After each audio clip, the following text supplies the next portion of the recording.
What is up, guys? Welcome back to the 40K Cafe, and today we're going to be going over the childhood of the Primarch of the 19th Legion, the Raven Lord, Corvus Corax.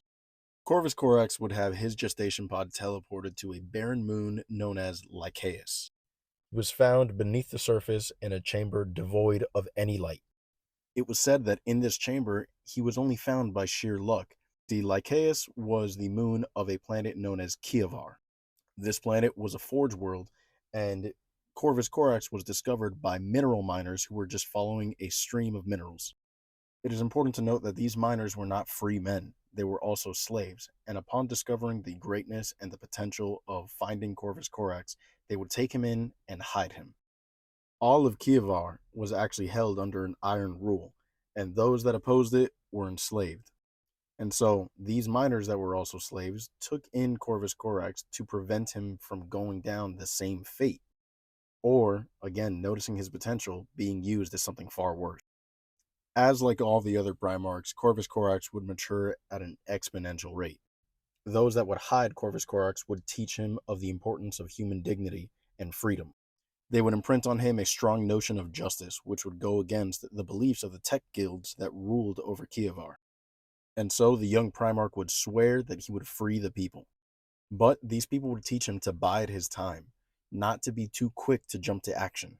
And so that he did. With time, Corvus Corax would be more aware of his abilities and being able to become one with the shadows, honing it to such a degree that he could be right in front of you and you may not even notice it.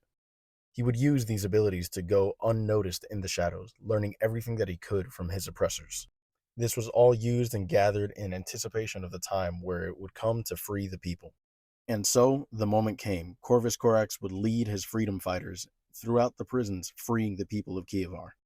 He would free the people from Lycaeus, opening the prisons on the moon, and then finally bombarding the planet of Kievar, getting rid of its oppressors and rulers. Almost immediately after the bombardment, the Emperor would meet Corvus Corax personally. He would meet him alone, with no expeditionary fleet, nobody to accompany him.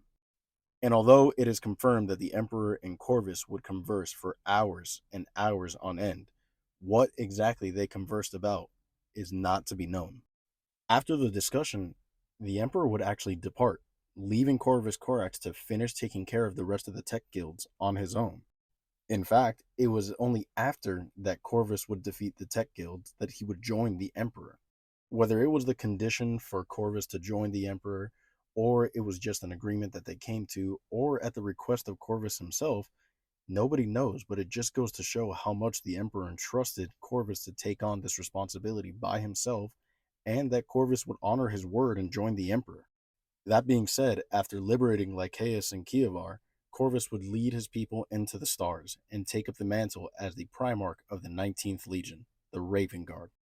He would teach his people about attacking, retreating, and attacking again, and the extreme usefulness of stealth warfare.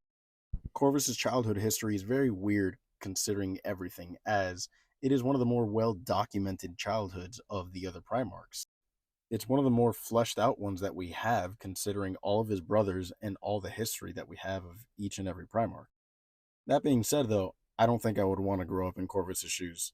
Definitely not the environment for me. But I hope you enjoyed this. Let me know what you want to hear next, and follow for more.